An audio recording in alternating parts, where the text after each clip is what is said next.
स्वागत है आपका आज के एपिसोड में। चलिए शुरुआत करते हैं पिछले अभ्यास प्रश्न से। उत्तराखंड में कौन सी योजना लड़कियों को जन्म से लेकर शादी तक वित्तीय सहायता प्रदान करती है? ए. नंदा गौरा योजना, बी. मुख्यमंत्री महालक्ष्मी किट योजना, सी. मातृत्व लाभ योजना, डी. मुख्यमंत्री महिला पोषण योजना। इस प्रश्न का सही उत्तर है विकल्प ए. नंदा गौरा योजना। चलिए देखते हैं इसके विश्लेषण को।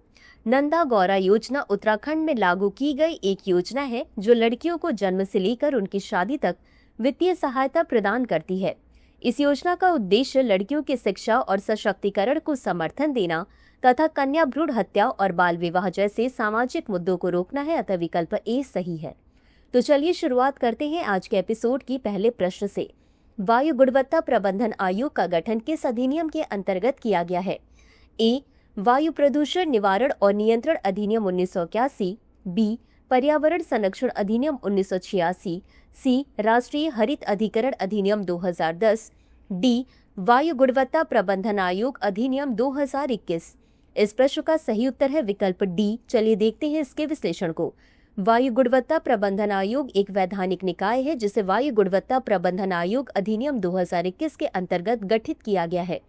इसका गठन विशेष रूप से राष्ट्रीय राजधानी क्षेत्र एवं इससे लगे राज्यों पंजाब, हरियाणा, उत्तर प्रदेश एवं राजस्थान में वायु प्रदूषण से निपटने के उद्देश्य से किया गया है। यह वायु गुणवत्ता सूचकांक से जुड़ी समस्याओं की पहचान, अनुसंधान, समन्वय और समाधान सुनिश्चित करता है तथा एनसीआर और आसपास के क्षेत्रों में वायु प्रदूषण के कारणों एवं प्रभावों का समग्र प्रबंधन करता है। अगला प्रश्न है, मध्य प्रदेश सरकार ने कितने शहरों को ग्रीन सिटी के रूप में विकसित करने की योजना बनाई है? ए 10, बी 12, सी 15, डी 17। इस प्रश्न का सही उत्तर है विकल्प ए 10। चलिए देखते हैं इसके विश्लेषण को। मध्य प्रदेश सरकार ने राज्य के प्रमुख ऐतिहासिक, धार्मिक और पर्यटन शहरों को ग्रीन सिटी के रूप में विकसित करने हेतु योजना शुरू की है। यह योजना नवीकरणीय ऊर्जा नीति 2025 के दिशा निर्देशों के अंतर्गत लाई गई है। नवीकरणीय ऊर्जा विभाग, राज्य शासन और संबंधित नगर निकाय इसके क्रियान्वयन के लिए जिम्मेदार होंगे। इस योजना का उद्देश्य अगले 2 वर्षों में मध्य प्रदेश के 10 प्रमुख शहरों को पर्यावरण संरक्षण एवं स्वच्छ ऊर्जा के लिए मॉडल ग्रीन सिटी के रूप में विकसित करना है। महेश्वर, चंदेरी, मांडू, ओरछा, अमरकंटक, भीमबेटका, ओंकारेश्वर और चित्रकूट जैसे ऐतिहासिक व धार्मिक शहर योजना में शामिल होंगे, अतः विकल्प ए सही है। अगला प्रश्न है, भारत में किस कानून के तहत थर्ड पार्टी मोटर बीमा अनिवार्य है? ए. उपभोक्ता संरक्षण अधिनियम 2019, बी. बीमा अधिनियम 1938, सी. मोटर वाहन अधिनियम 2019, डी. सार्वजनिक दायित्व बीमा अधिनियम 1991। इस प्रश्न का सही उत्तर है विकल्प सी। चलिए देखते हैं इसके विश्लेषण को।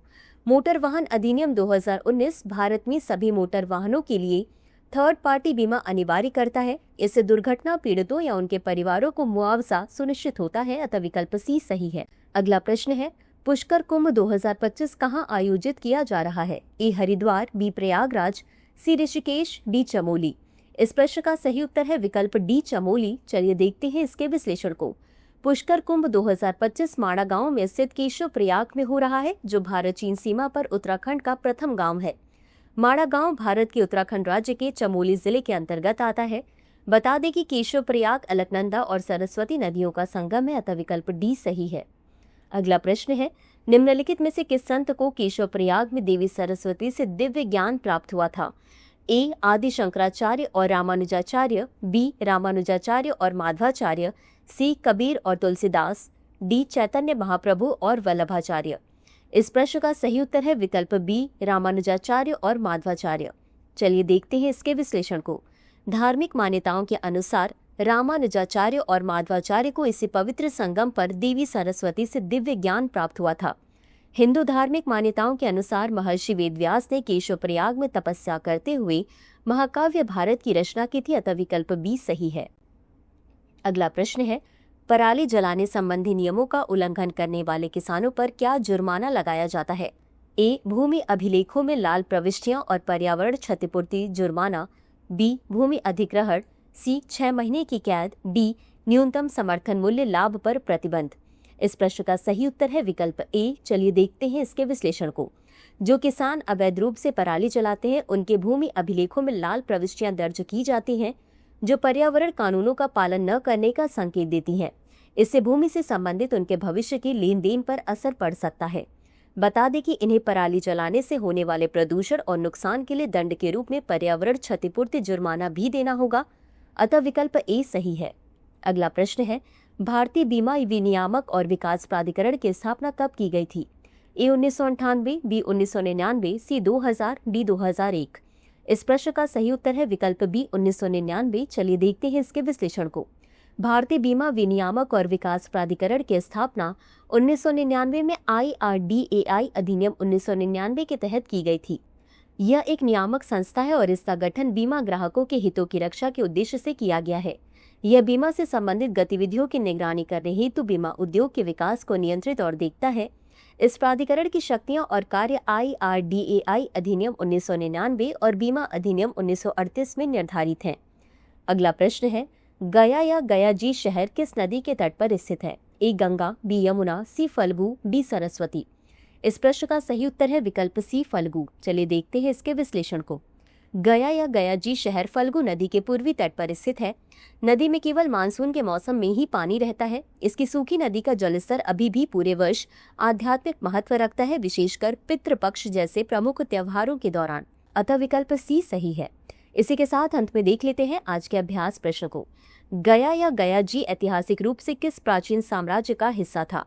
ए मौर्य साम्राज्य, बी गुप्त साम्राज्य, सी चोल साम्राज्य, डी मगध साम्राज्य। इस प्रश्न का उत्तर कमेंट बॉक्स में जरूर दें। आज के लिए बस इतना ही। धन्यवाद।